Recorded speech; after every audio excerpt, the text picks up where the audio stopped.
许动！花姨，花姨，你要死了，你们全家的血债，谁替你去讨啊？你可别指望我啊！我自己还有好大一笔血海深仇等着我去报呢，我可忙不过来。你在这给我好好待着，冷静的想一想。人员马上飞，在，替我好好看着他。他要渴了给他喂水，他要饿了就给他喂饭。听清楚了没有？听见了。等等，师娘，如果他要是坚持不住想上茅房呢，我能不能你想都别想。我就想想吧。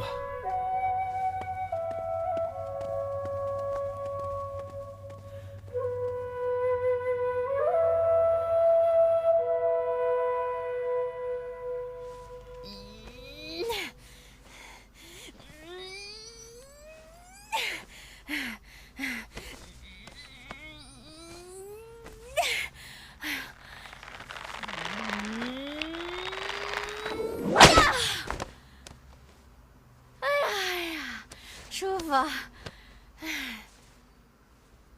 嗯，没人，赶紧让我下过去。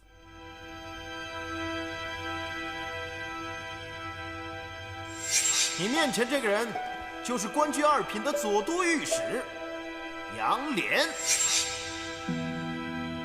杨冬青对天发誓，不报这血海深仇，誓不为人。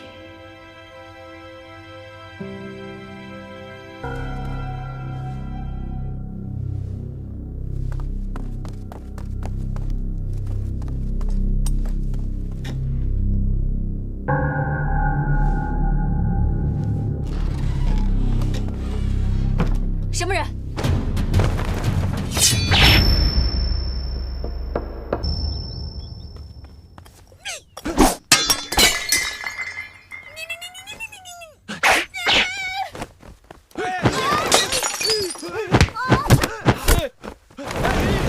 干嘛坐着不动啊？那个人都要杀你了！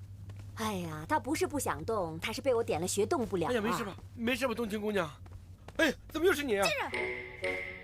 哎，冤家路窄，我警告过你，让我不要再见到你，否则我见一次我打一次。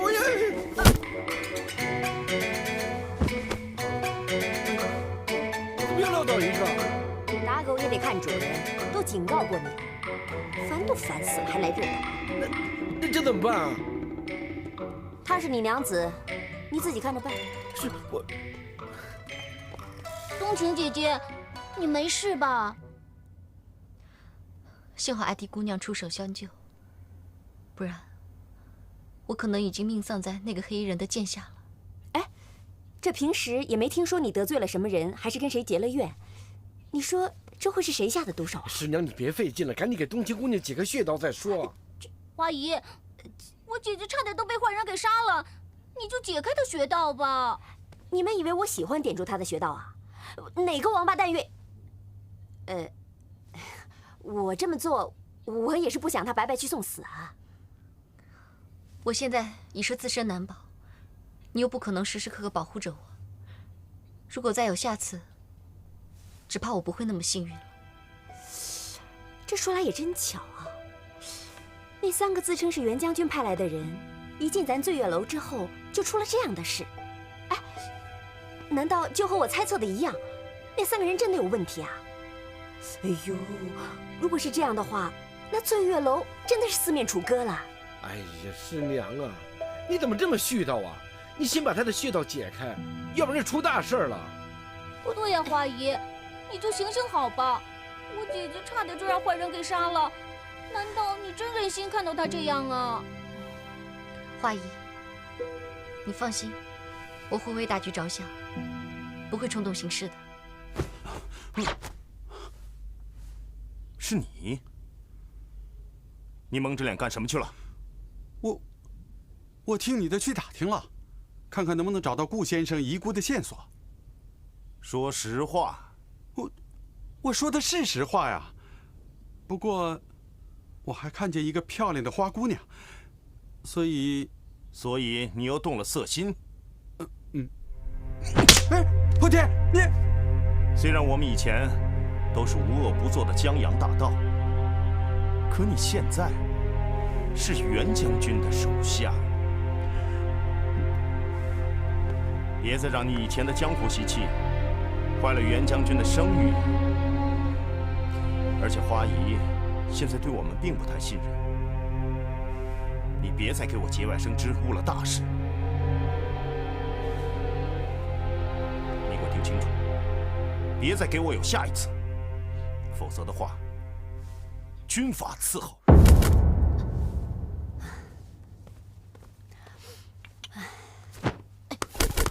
哎，冬青，你这是……对不起了，花姨。人心都是肉长的，希望你能理解我的苦衷。你对我的恩情，冬青只能来世再报了，求恕我一拜。冬青，你这是干什么呀？我不能不去替我爹收拾。告辞了。妈，想要出去，先过我这关。让开！不，请。啊，姐姐，姐姐！行了行了，别追了，就凭你们两个那三脚猫的功夫，拦不住他的。赶快过来，帮我把血解了吧。啊，我解？我又不会武功，我怎么解啊？好，我豁出去了，我再努一把。快点！那个师娘，刚才你用那俩手指头，随便都可以，快点，你自己看着办。这怎么做？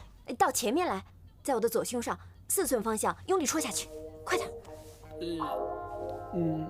那师娘，这位置我就不点了，我替你找个人来吧。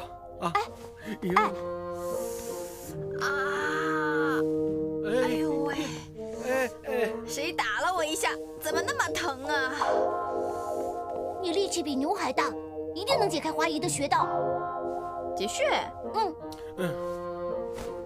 我光有力气又没有武功，我哪知道什么点穴解穴的？哎呦，爱丽姑娘，你赶紧试试吧。不过你这下手啊得轻一点，我这细皮嫩肉的，别给我戳伤了。切，我才没空搭理你呢，我还要去找我相公呢。哎，不许让他走！我打！他才刚醒过来，你怎么又把他打晕了？我有什么办法？师娘让打的，就让他躺着吧。哎，行了行了，哎，任月，你赶紧过来试试，我教你怎么帮我解穴，快点。冬青的个性绝不可能委身于青楼，他的父亲杨莲又是东林乱党，难道冬青、醉月楼和东林叛党之间有着什么不可告人的秘密吗？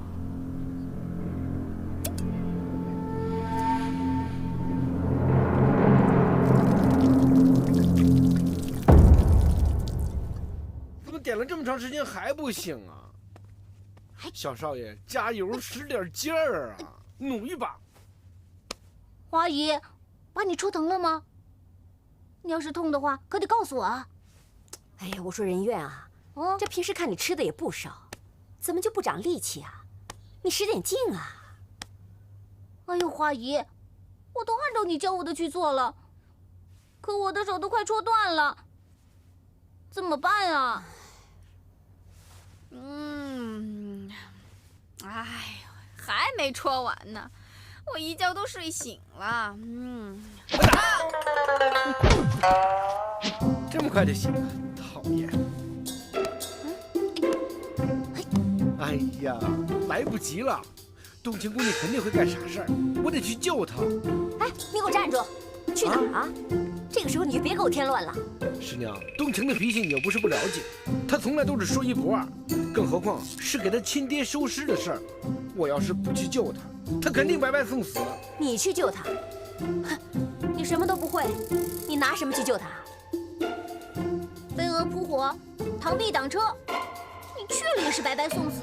死就死，扑就扑。冬青姑娘对我那么好，我没饭吃的时候，她给我送饭，还有上次我被这个女疯子打得晕头转向的时候，还是她替我求情。这大恩大德要是不报，我以后还怎么做人呢？小少爷，咱俩一起努一把，你把她的穴道解开，我去救冬青姑娘啊！马少飞，马少飞，你回来！马少飞，行了，别叫了，你赶紧再试试，看能不能解开我的穴道。现在只有先让我动得了，才能救得了他们。快点，好吧，华姨，我努一把。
你去吧。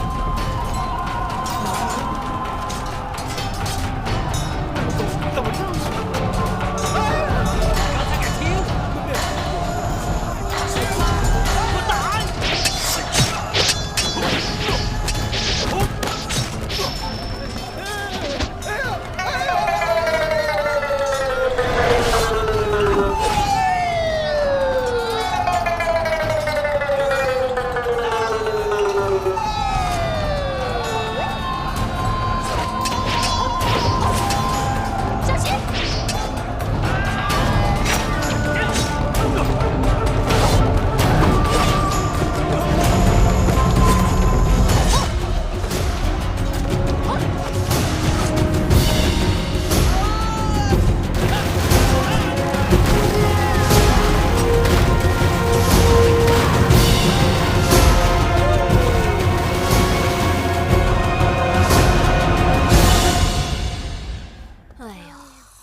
这可真是天下奇闻啊！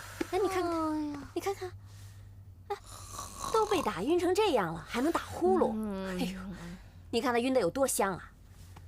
花姨，别管他晕的香不香，你赶紧想个办法，让我帮你解决吧。哎呀，能想的办法我都想过了，还能想出什么办法来啊？任苑，你也休息够了，赶紧来帮我解决，快点啊！花姨。这回我可使劲了啊！啊！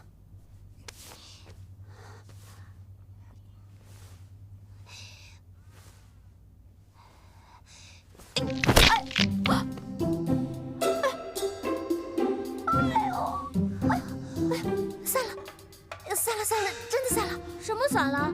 花姨，我把你的骨头打散了。不是，是我被封住的血脉，没想到被你那一拳给撑散了。谢谢你啊，小宝贝儿，你解了我的穴道，救了花姨。那你赶紧去救人啊！好，好，好，我这就去啊。哎，是马守飞，我们快出去看看。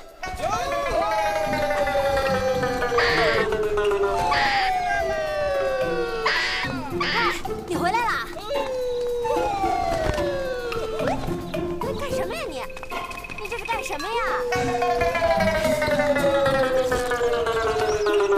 你别老这么转悠啊！你快下来！晕死我了！哇，好肥的一只鸟啊！不是鸟，是我。是你呀！你那么呆着干嘛呀？好玩吗？一点都不好玩！快想办法让我下来！那你快下来呀！我光学废了，没学怎么停？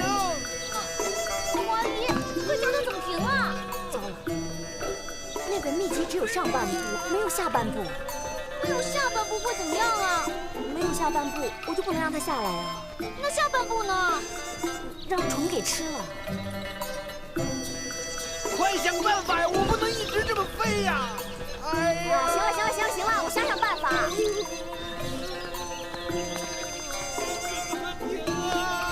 救我呀！快一点啦！快想办法呀！哎，你看到那边有棵大树了没有啊？哦，我看见了。你呀，就用力的朝那儿飞过去。哦，然后呢？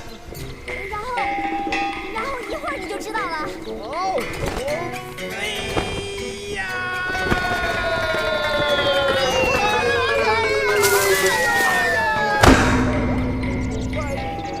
玩死我了！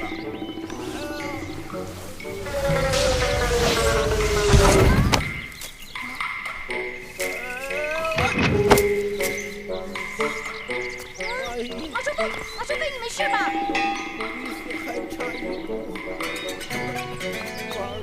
哎，马守飞，怎么就你一个人啊？我姐姐呢？我看见冬青被一个白衣蒙面人救走了。白衣蒙面人救走冬晴，就送你到这儿了。为什么要杀我爹？杨伯伯不是我杀的。不是。不是。那你告诉我，谁是凶手？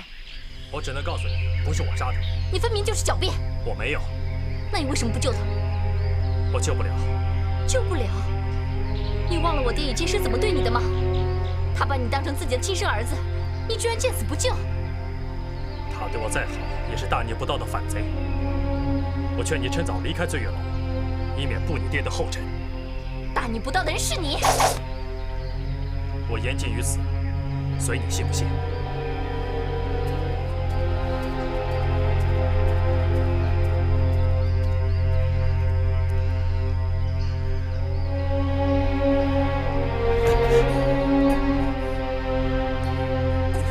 你是醉月楼的人。你是？刚才你和叶护营那狗贼的话，我全都听见了。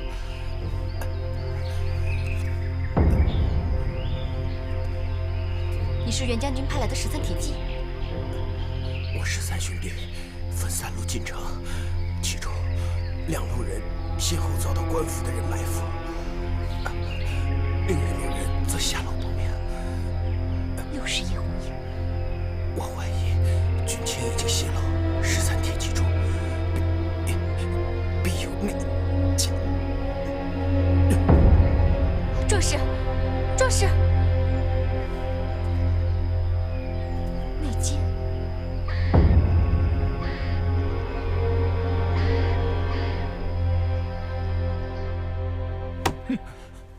岂有此理！东林余孽胆敢袭击朝廷命官，居然将叛臣杨涟的尸体劫走了。骑兵9000岁，都怪卑职一时疏忽，请9000岁再给卑职一次将功赎罪的机会。再给你一次机会，本座给过你多少次机会了？嗯？你口口声声说要本座安心等你的好消息，可结果呢？这就是你给本座的好消息吗？你叫本座如何安心？如何再给你机会？请9000岁恕罪。哼！本座已经没有耐性再等了。潘如真，既然本座能扶你上位，你就能砍得了你的脑袋。9000岁恕罪，卑职派往袁崇焕身边的探子，若无差错，现在已经进入无锡城了。等待他与本府回报，不仅能把老贼顾县城的官印拿回，还能把东林余孽一网打尽。你真有把握？卑职绝不敢有半句戏言，请9000岁再给卑职一次机会吧。好，本座姑且再信你一次。不过，你也给本座听好了。不许再有半点差池，否则本座就要你提头来见。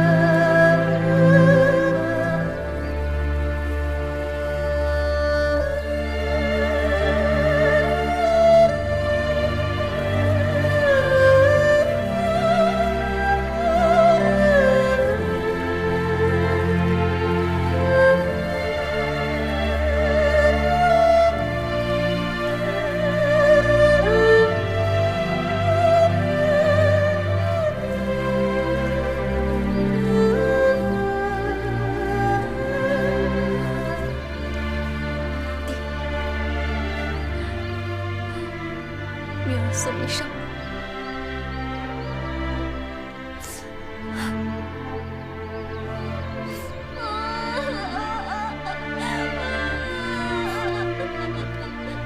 他爹死你哭那是干嘛？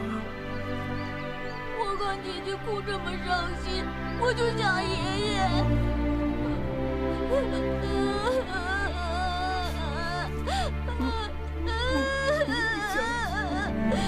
我想起我爹老马了。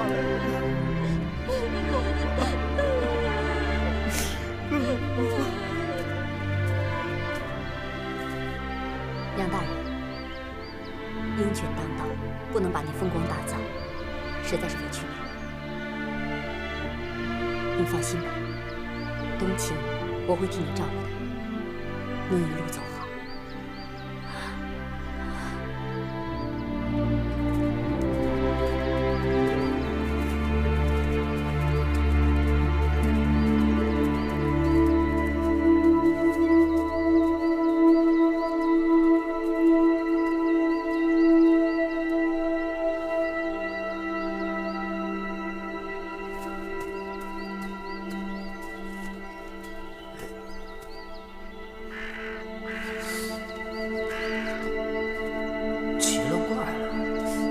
碑上怎么没一个字我认识的？对了，刚才听花姨说这坟里埋的人叫杨莲，杨莲是谁？年纪比我大吗？这得找师傅问问。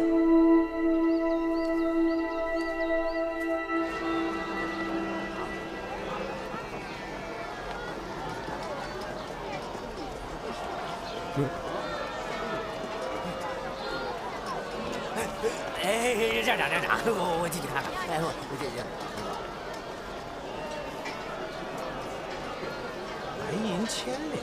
白银千两。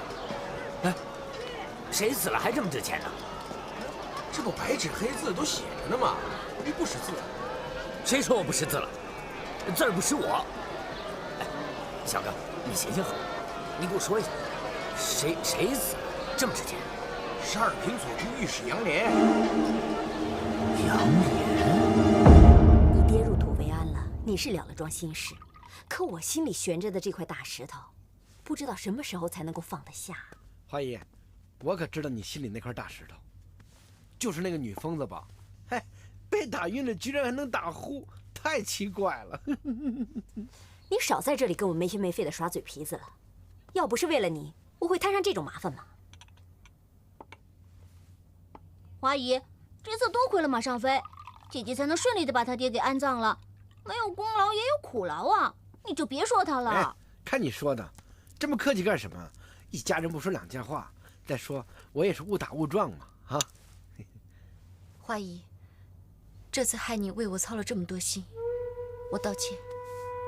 嗨，你也没做错什么，道什么歉啊？你别看我平时咋咋呼呼的，其实我心里明白透亮的很。你是为了尽份孝道，才这么鲁莽行事。如果我要再怪罪你什么的话，岂不是太不近人情了？哎，对了，我刚才听马尚飞说，这次你能够平安脱险，是因为有一个白衣蒙面人帮了你。那个人是谁呀？对呀，姐姐，你快告诉我们吧。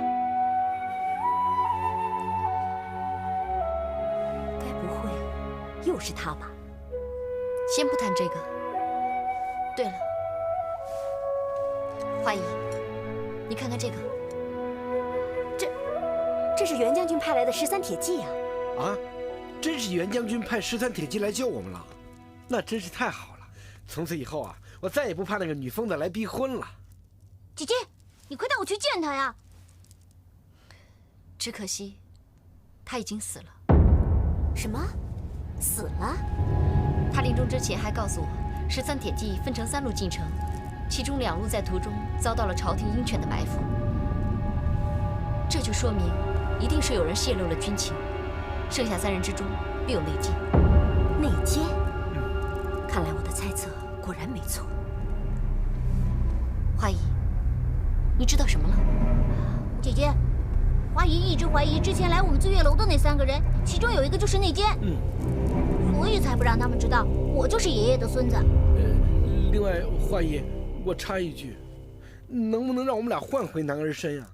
每天这样真是太难受了，上茅房我都不知道去哪间。我也是。你那时灵时不灵的功夫啊，可千万别说是我教的，我可不想丢这个人。你们啊，好好听我的，照我的话去做，才能保住你们2个的小命。这次我有办法把这白银1000两装进咱俩的口袋。我没兴趣。你一定会有兴趣。我跟你说，我知道这个反贼杨莲的尸体在哪儿。什么？我亲眼看见那个墓碑上清清楚楚地写着“杨莲”2个字，是醉月楼的花姨给这个杨莲收尸埋葬的。胡说！你根本就不识字。我跟你说，我亲耳听到这个醉月楼的花姨还有那个杨冬晴在那儿哭喊着：“哎呀，杨莲呐，杨莲呐！”哎呦，这个场面那是非常动人呐，很感人，很动人。而且我还知道，这个杨冬晴就是反贼杨莲的女儿。你真的知道？当然知道了。这巡抚衙门已经贴出告榜了，悬赏白银1000两。你看得懂榜文？师傅，虽然说我不认识几个字儿，啊不是，虽然说几个字儿不认识我，可是我的嘴会问呢，是那些街坊告诉我的。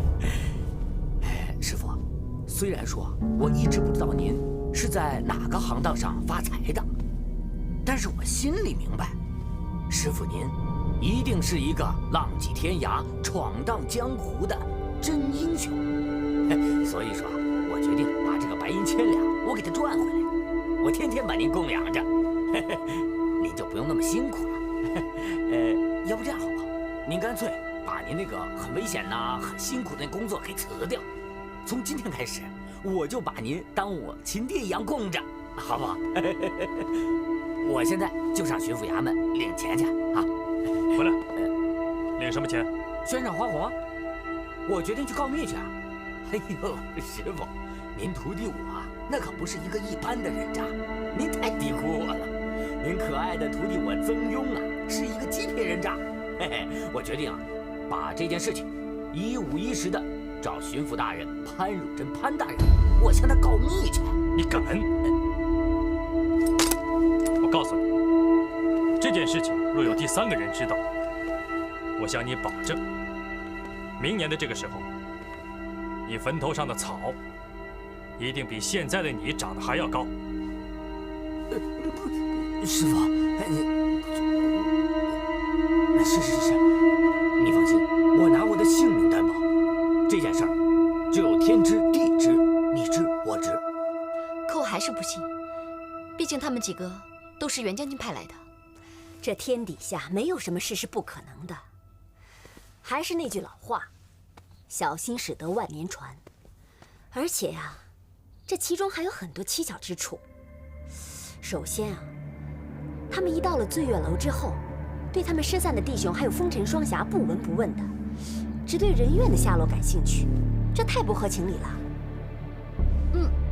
花姨说的对，他们跟风尘双侠都是朋友，也应该关心一下嘛。对呀，没道理嘛。他们都是袁大将军的手下，在一起出生入死那么多年了，不可能不闻不问嘛。也许他们是太急着想完成袁将军交代的事情，所以才特别关注人怨的下落。就算你说的是对的，那为什么其他两路的人都遭到了官府的埋伏，就他们3个人能够轻轻松松地进了城？还有一点更可疑的是，自从他们3个人进了醉月楼之后，就有蒙面人出现，而且想要对东秦不利。哦，我明白了，花姨，你的意思是说，之前想对我姐姐不利的那个蒙面人，很可能就是内奸。还是人怨聪明。可是他们在暗，我们在明，那怎么证明啊？哎呀，这很简单嘛，是骡子是马拉出来溜一溜就知道了。那女疯子不是把他给砸伤了吗？咱们就看一看，谁背上有伤，谁背上有伤，谁肯定是内奸，跑也跑不了，赖也赖不掉。可是他们都穿着衣服，要怎么看啊？就是啊，难不成要我一个女人家叫他们脱光衣服挨个检查？那多难为情啊！不行不行，有了，我想到办法了。马尚飞，找出内奸的差事就交给你了。怎么又是我呀？难道还让我姐姐和花姨去做吗？闺女还是男子汉大英雄呢，你不是？哎呀，小少爷，你别这么看着我，你这眼神我太熟悉了。每次你一这么看着我，肯定没好事。这是你死去兄弟的令牌，冬青姐让我转交给你的。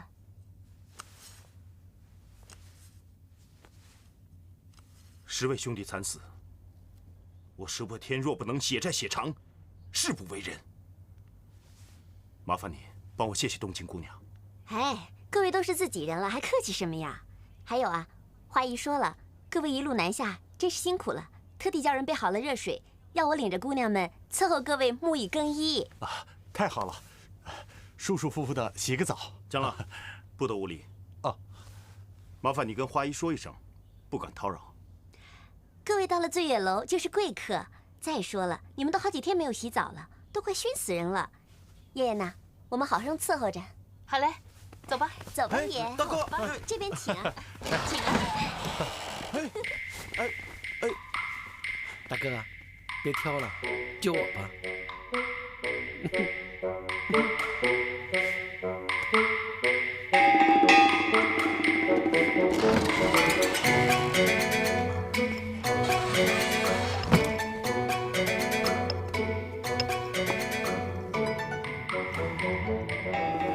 爷，你怎么光脱鞋不脱衣服啊？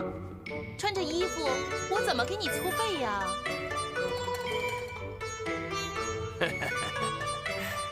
我喜欢泡澡之前，先洗脚。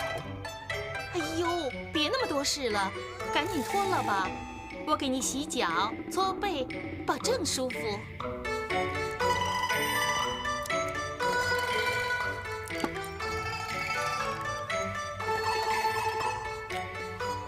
这么多疤，怎么就没见到我要找的？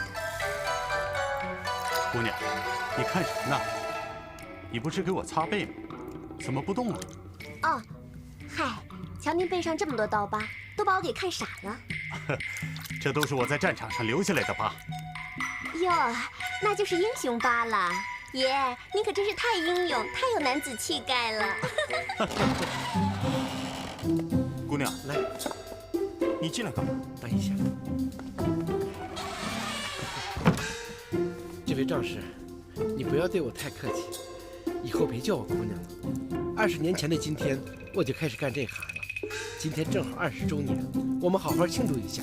来，沐浴更衣。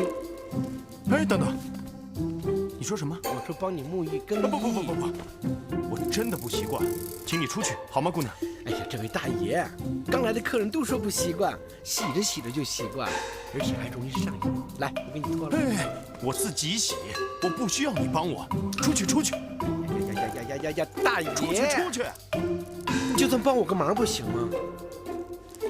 花姨看上去如花似玉，可背地里心黑手狠，对我们姐妹严格极了，稍有不慎，拳打脚踢，连打带踹。我要是把大爷没伺候好，那我就惨了。可是我真的不需要你，你不需要帮我，好吗？大爷，你就算帮我好吗？我给你跪下，我现在就给你跪下。姑娘，算我拜托你了，好吗？我自己洗就好，麻烦你出去。就解扣嘛，你怕什么呢？你干什么你啊？出去！干什么呀？出去！姐，出去！哎呀，喊什么喊呢？真没见，真是莫名其妙。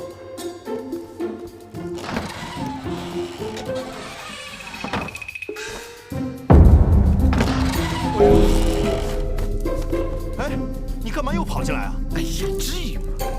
傻成这样，忘东西了。你撞了。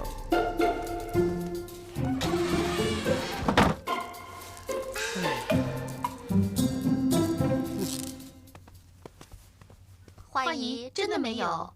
怎么会没有呢？是不是没看仔细，没瞧清楚啊？回去再仔仔细细的看一遍啊！人家都洗好澡了，衣服也穿好了，你让我们怎么看嘛？是花姨，难不成让我们再给她洗一次澡啊？这是叫你们去办正事儿，怕什么难为情啊？可是花姨，要你们去就去，啰嗦什么呀？莺莺，你们先下去吧。是。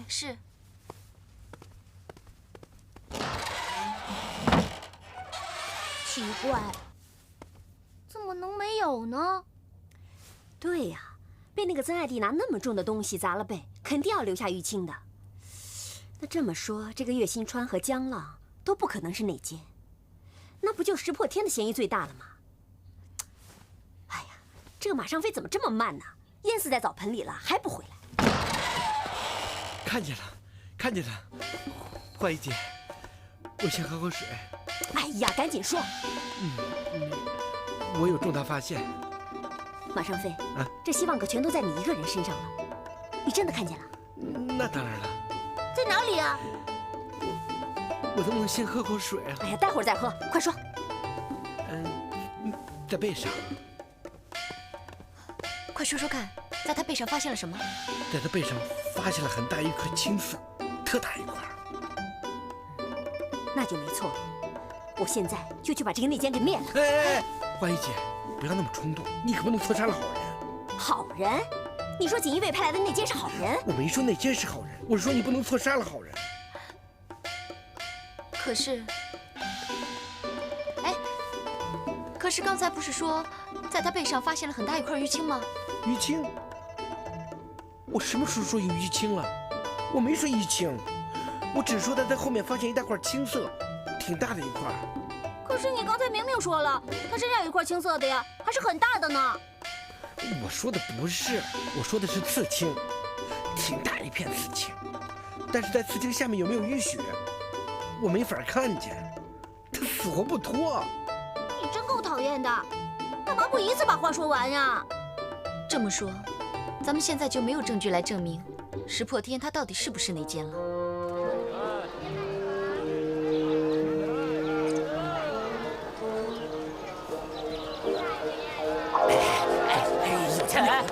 给我拿点钱！有钱没？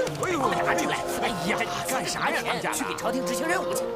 哎呦，您就别搜了，真的没有，我们自个儿都搜了几10遍了。是啊，你别说是钱了，我们兜里这点灰都给你掏干净了，你把我这衣服都快抠破了，你瞧瞧，你看。哎呀，你说这可怎么办？你说我没有钱，我就没办法替咱师傅替朝廷办事儿了。那我们也没辙啊！哎，你俩赶紧想办法，去给我凑点钱去。上哪儿弄钱去啊？我们俩要是能弄钱，早去醉月楼弄2个姑娘陪我们喝花酒了，还陪你在这喝西北风啊？当家的，有时候吧，我还真挺佩服你。你说你执行这秘密任务，执行到你连饭都吃不上，这朝廷是不是也太抠了？不能让人饿着肚子干活嘛。当家的，不行别贴了。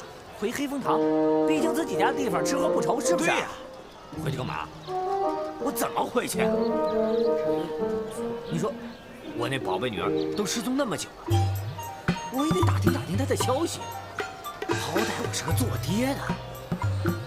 哎呀，虽然少了她在吵吵闹闹，我耳根子也清净了不少。可是，你说听不见她骂我还挺不习惯的。你们说我是不是犯贱呢？对，是犯贱。对，谁犯贱？你们是不知道一个当爹的苦心呐。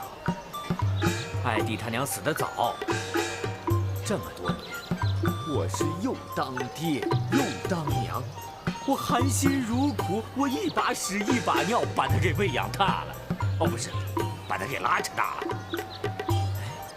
你说我容易吗？啊？我容易吗？这回他要是真丢了，那我就……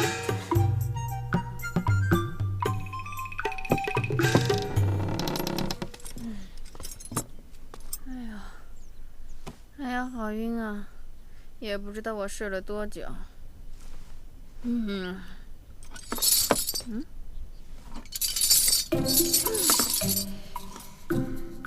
谁干的？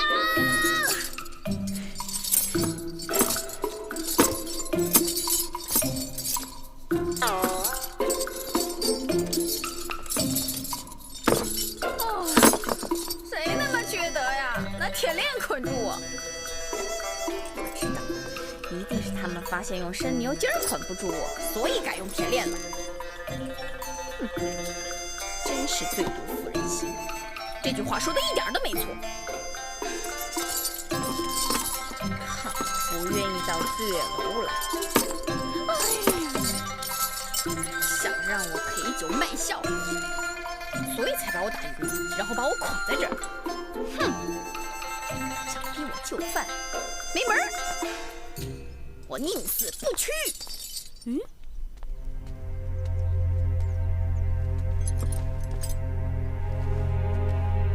这个人偷偷摸摸的干什么？肯定不是什么好人。吃饭，我肚子怎么就不咕噜咕噜的呢？你说你们俩这咕噜咕噜咕噜咕噜，这烦不烦呢？哎呦，我肚子没咕噜咕噜的，我也没咕噜咕噜的呀。没咕噜？那谁在咕噜？难道我在咕噜？没咕噜啊！哎，当家的，不是你在咕噜咕噜，也不是我们在咕噜咕噜，是他在咕噜咕噜吗？哎呀！呀，鸽子，交给我了。瞄准点啊！放心，别打歪了。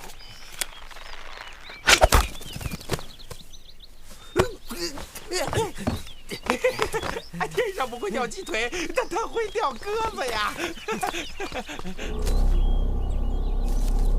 这是一只信鸽，吃了不能吃。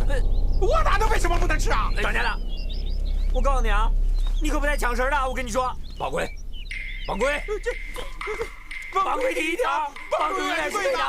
那第二条呢？宝龟如果犯错，参照第一条，那就请你们参考第一条。当家的，你看看我们哥们多生想呀！不对呀，你也不能无视啊你啊！站住！我不是要把这只鸽子给烤了吃了，我是要把它交给咱们最敬爱的师傅啊！哎呀，当家的，咱们师傅不愁吃不愁喝的，用不着咱孝敬，咱们还是孝敬自己的肚子吧。烤了，烤了，行了，你们去找点别的东西孝敬自己的肚子吧。啊，我要带着这只忧国忧民的鸽子去给朝廷办事儿了。师傅，哎呀，师傅，云晓。你的宝贝徒儿带什么东西来孝敬您了？下回你要是再不敲门就敢进来，我要你的命。好，那我现在就敲。师傅，你看上次我把您的信鸽给吃了，我心里很不落忍，真是害您发了好大一顿脾气。这次我一眼就认出它是只信鸽，它一从醉月楼飞出来，我就把它给抓住了。来送给您啊！以后呢，您就不要再生您宝贝徒儿的气了啊！给您。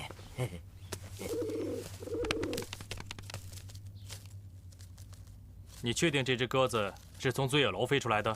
是啊。您看您喜不喜欢？您要是瞧不上眼，我把它给烤喽，给您吃了。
将军还不跪下！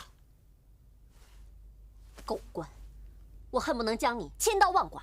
大胆，竟敢辱骂朝廷命官！我就骂你怎么了？我恨不得杀了你！恶贼！你冥顽不化，劫夺朝廷赈灾官银，非但不知错，还胆敢扬言欲对本官行凶，难道你眼里就没有王法二字吗？王法？哼！如今奸臣当道，满城文武、贪官污吏比比皆是，趁心快意几家能够？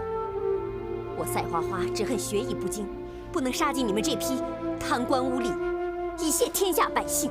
大胆狂贼！再敢对将军无礼，就让你人头落地！团长，难道在你的眼里，天下就没有清廉的好官了吗？天下乌鸦一般黑，难道你见过的乌鸦有白的吗？记得我初入仕途，恩师顾县城曾经送我4个字。哼，4个字？哪4个字？你说来听听。动官在报。动官在报这4个字，我改变了对他的印象。启禀将军，外面来了一群百姓，说是要亲自答谢您开仓派粮。传下话去，让父老乡亲们先回去。我熊廷弼只做自己该做的事。是。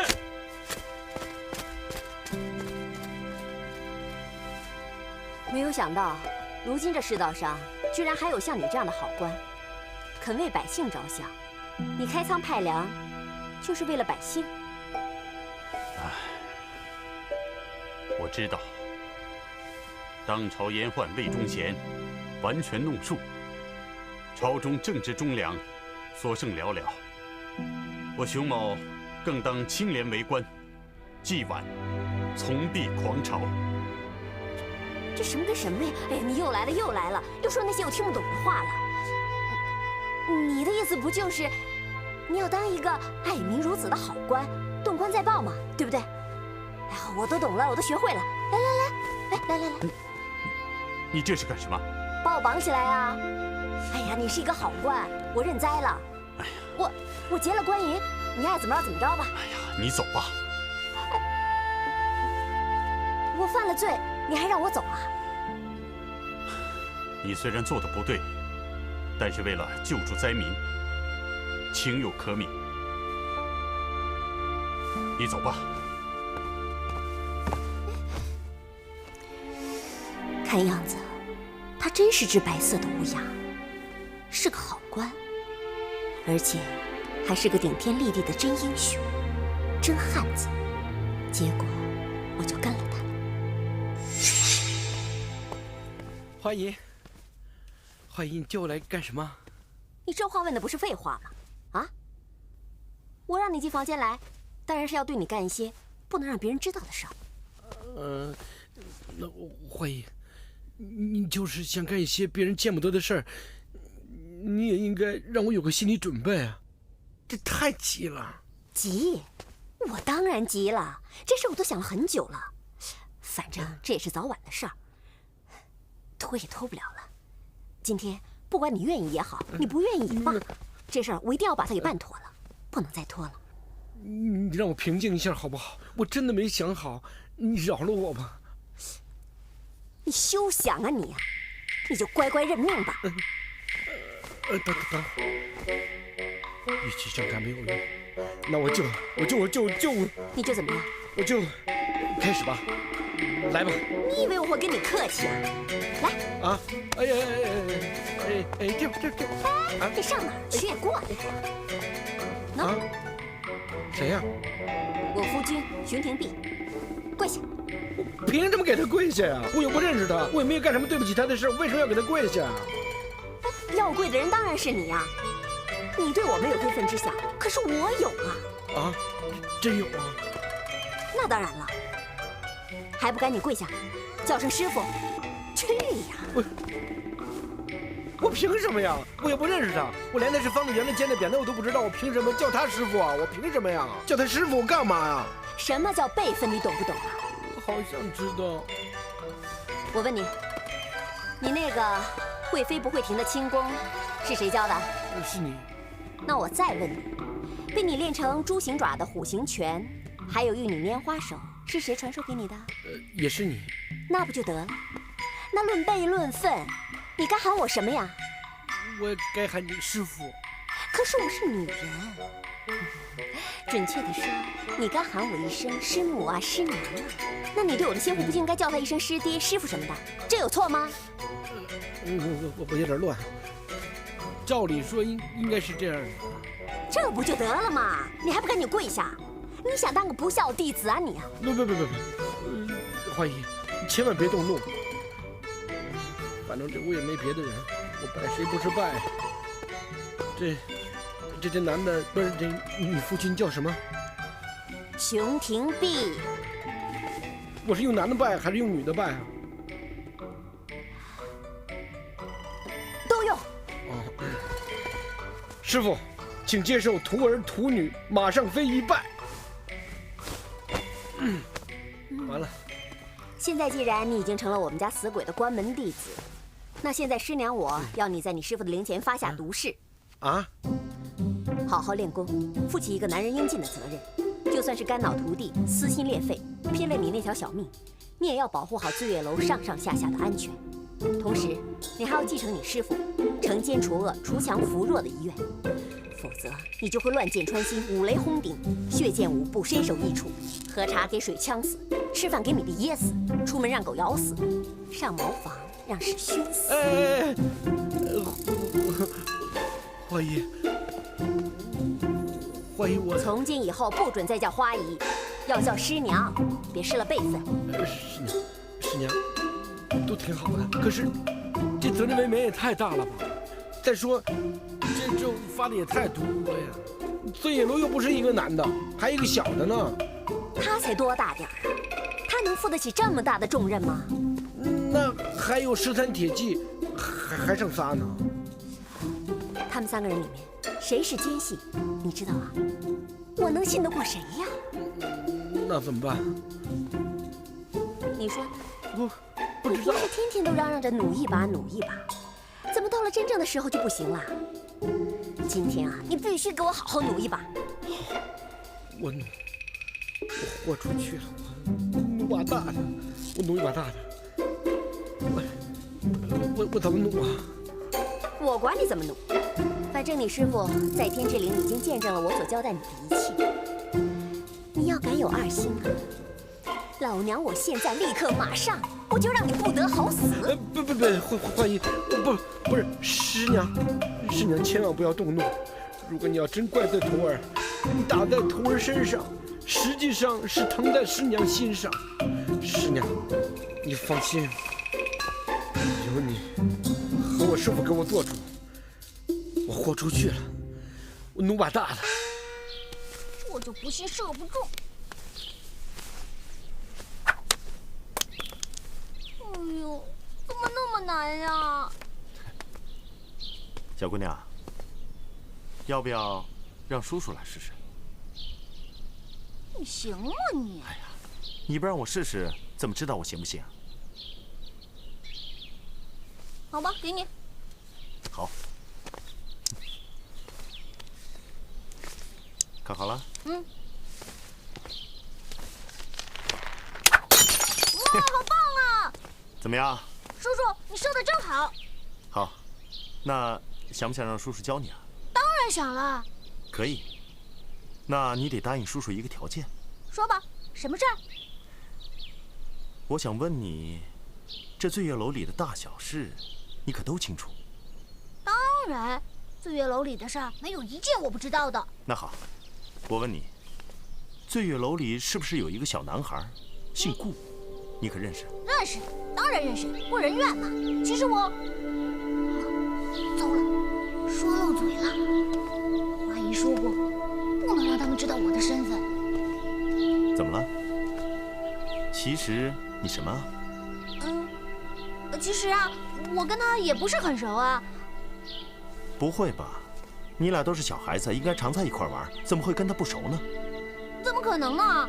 他是男孩，我是女孩，不可能在一块玩的。古人曰：“男女授受不亲”，你懂吗你？那你为什么会喜欢玩这弹弓呢？《论语》你知道吗？诗书礼义春，射御半礼乐，书数成人人。知道射御是什么意思吗？就是弹弓的意思。所以说嘛，要想成为一名人人，这个4书5经不但要读好啊，弹弓啊也要射得准。你明白吗？可是我记得这古人也说过，女子无才便是德。你是个姑娘家，怎么会喜欢玩这男孩喜欢的东西呢？因为……而且，为什么你会饱读诗书？是谁教你的？是我教的。这位姑娘是？小女子姓杨，是醉月楼的一名舞娘。哈，还真没想到，这醉月楼里居然有满腹经纶的姑娘。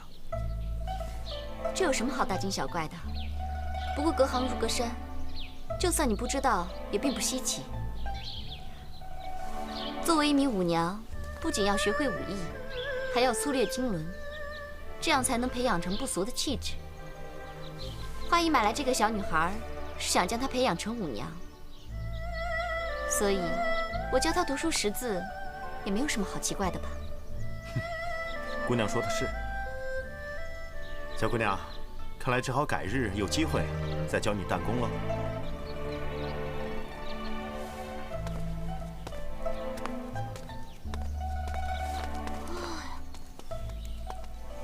姐姐，今天幸好你来了，要不然我都不知道该怎么应付了。这个人的确有些奇怪。以后啊，你不要轻易相信任何人，不要跟陌生人说话，记住了吗？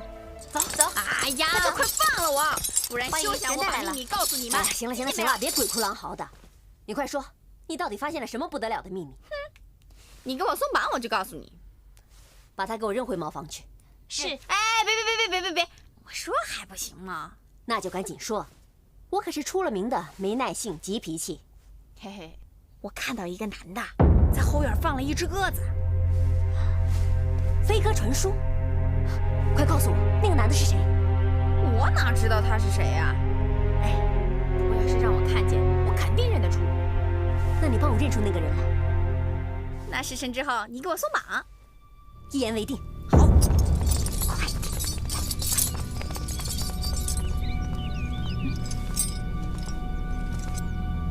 来，再添点。快一点，看清楚了没有？中间那个。那个。中间那个。哇，你认出了那个人，你不会不讲信用吧？我这个人，这急脾气是出了名的，可是我从来不讲信用更出名。你。该走。花姨，你确定石破天就是朝廷派来的内奸吗？那个曾爱弟说了，亲眼看见他在后院放了传信的飞鸽，这还能有错啊？哎，马尚飞，这回你娘子可立大功了吧？别胡说，谁有娘子？我没娘子。这大人说正事呢，你别老跟着瞎掺和。虽说我也觉得石破天比较可疑，但是单凭飞鸽传书，又怎么能证明他就是内奸呢？另外，如果他真的飞鸽传书给锦衣卫，那为什么锦衣卫到现在也没有来对付我们呢？这倒是。哎，你说的有道理。可是，这到底要怎么样才能够证实石破天才是真正的奸细呢？哎，马尚飞，你不是和花姨姐姐谈正事吗？你怎么就想不出个办法来呢？哎，你有什么好办法？赶紧说呀！我好办法多了去了。你快说呀！有什么好办法？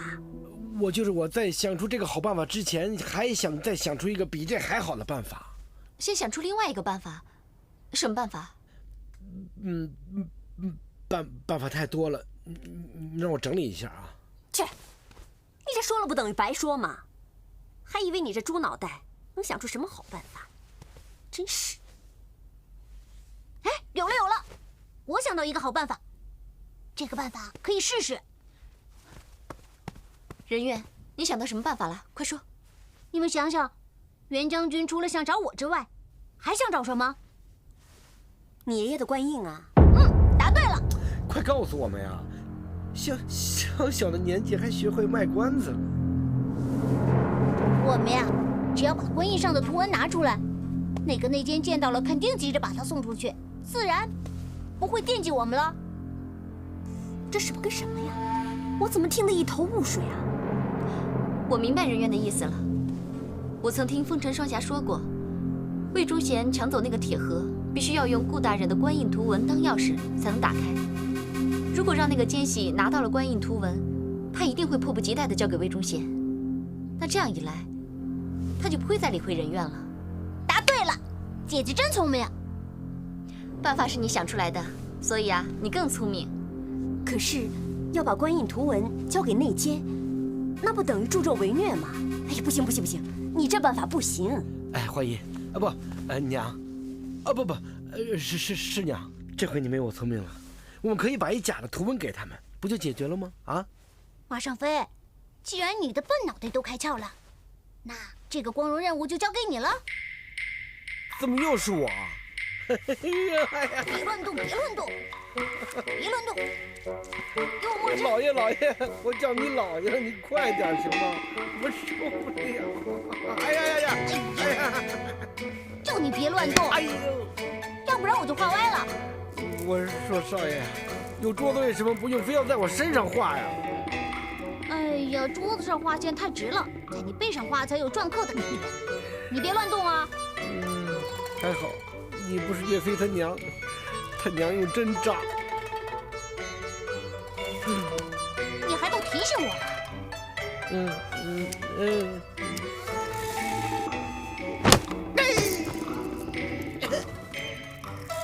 你说亲娘啊！给，这是从顾大人的官印上拓印下来的图文，你想办法赶紧送到袁大人那儿去复命，千万不要落入奸人的手里。既然已经找到了这官印的图文，那顾先生的遗孤至今渺无音讯，不过正在全力查找。既然这官印图文已经找到了，我觉得事不宜迟，你们先回辽东向袁将军复命。至于那孩子，我会继续让人去找的，一旦找到，就会立刻送到袁将军那里的。啊不，我觉得这一路上危机重重，还是先等找到了顾先生的遗孤，再带他一块上路吧，这样比较妥当。那我们弟兄几个就暂时还先住这儿，万一有什么事，也好有个照应，对吧？是，石副将，您说的是。既然是这样，这官印的图文还是由花依您暂时保管吧。